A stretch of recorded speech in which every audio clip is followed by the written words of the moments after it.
Hi, fifth grade. How's it going? It is, almost 11 o'clock. So I hope that mostly everybody is out of bed.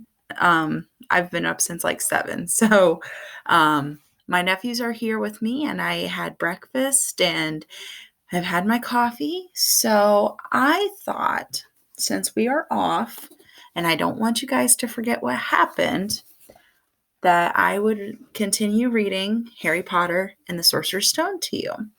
I've seen a lot of teachers doing this on Facebook and on YouTube, so that's what I'm going to try and do. So I don't know how long the video will actually be. We might have to split it in 2 parts, but we'll see how it goes. All right, so when we last left off in Harry Potter, in the Sorcerer's Stone, Harry had just broken through the barrier at platform 9 3/4, and he's getting ready to board the train. And we know who he met. He met the Weasley family. He doesn't know that they're the Weasleys yet, but he does know that there's 4 boys, which were Percy, Fred and George, and then Ron, and then the little girl, Jenny, and she is not old enough to come to Hogwarts yet. So that's where we left off. Smoke from the engine drifted over the heads of the chattering crowd, while cats of every color wound here and there between their legs. Owls hooted to one another in a disgruntled sort of way over the babble and the scraping of heavy trunks. The first few carriages were already packed with students, some hanging out of the window to talk to their families, some fighting over seats. Harry pushed his cart off down the platform in search of an empty seat. He passed a round-faced boy who was saying, "Gran, I've lost my toad again." "Oh, Neville," he heard the old woman sigh. A boy with dreadlocks was surrounded by a small crowd. "Give us a look, Lee. Go on." The boy lifted the lid of a box in his arms, and the people around him shrieked and yelled as if something inside poked out a long, hairy leg. Harry pressed on through the crowd until he found an empty compartment near the end of the train. He put Hedwig inside first, and then started to shove and heave his trunk toward the train door. He tried to lift it up the steps, but could hardly raise one end and twice dropped it painfully on his foot. Want a hand? It was one of the red-haired twins he'd followed through the barrier. "Yes, please," said Harry panted. "Oi, Fred! Come here and help!" With the twins' help, Harry's trunk was at last tucked away in the corner of the compartment. "Thanks," said Harry, pushing his sweaty hair out of his eyes. "What's that?" one of the twins asked suddenly, pointing at Harry's lightning scar. "Blimey," said the other twin. "Are you?"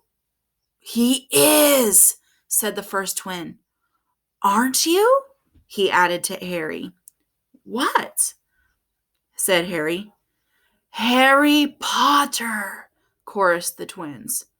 "Oh, him," said Harry. Yes, I am." The boys gawked at him, and Harry felt himself turning red. Then, to his relief, a voice came floating in through the train's open door. "Fred? George? Are you there?" "Coming, Mom." With one last look at Harry, the twins hopped off the train. Harry sat down next to the window where, half hidden, he could watch the red-haired family on the platform and hear what they were saying. Their mother had just taken out her handkerchief. "Ron, you've got something on your nose." The youngest boy tried to jerk out of the way, but she grabbed him and began rubbing the end of his nose. "Mom, get off!" He wriggled free. "Has Ickle Ronnie got something on his nosy?" said one of the twins. "Shut up," said Ron. "Where's Percy?" said their mother. "He's coming now." The oldest boy came striding into sight. He had already changed into his billowing black Hogwarts robes, and Harry noticed a shiny red and gold badge on his chest with the letter P on it. "Can't stay long, Mother," he said. "I'm up front. The prefects have got two compartments to themselves." "Oh, are you a prefect, Percy?" said one of the twins with an air of great surprise. "You should have said something. We had no idea." "Hang on, I think I remember him saying something about it," said the other twin. "Once or twice, a minute, all summer." "Oh, shut up," said Percy the prefect. "How come Percy gets new robes anyway?" said one of the twins. "Because he's a prefect," their mother said fondly. "All right, dear. Well, have a good term. Send me an owl when you get there." She kissed Percy on the cheek and he left. Then she turned to the twins.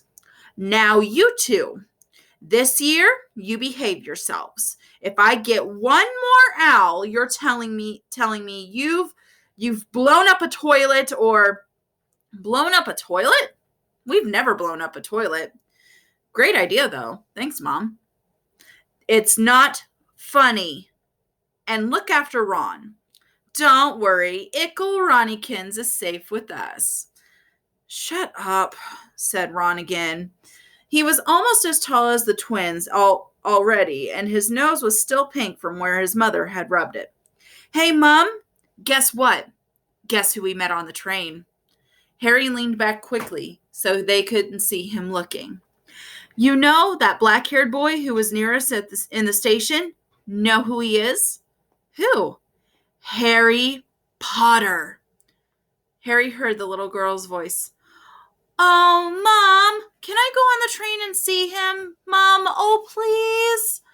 "You've already seen him, Jenny, and the poor boy isn't something to Google at the zoo, or goggle at in the zoo."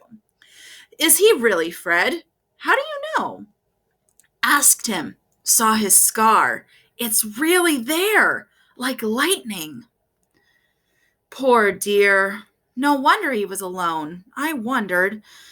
He was ever so polite when he asked how to get onto the platform. Never mind that. Do you think he remembers what you know who looks like?" Their mother suddenly became very stern. "I forbid you to ask him, Fred. No, don't you dare. As though he needs reminding of that on his first day of school." "All right, keep your hair on." A whistle sounded. "Hurry up," their mother said, and the three boys clambered onto the train. They leaned out of the window for her to kiss them goodbye, and their younger sister began to cry. "Don't, Jenny. We'll send you loads of owls. We'll send you a Hogwarts toilet seat." "George!" "Only joking, Mom." The train began to move. Harry saw the boys' mother waving at their sister, half laughing, half crying, running to keep up with the train until it gathered too much speed. Then she fell back and waved. Harry watched the girl and her mother disappear as the train rounded the corner. Houses flashed past the window. Harry felt a great leap of excitement. He didn't know what he was going to do, but it had to be better than what he was leaving behind. The door of the compartment slid open, and the youngest red-headed boy came in. "Anyone sitting there?" he asked, pointing at the seat opposite Harry. "Everywhere else is full."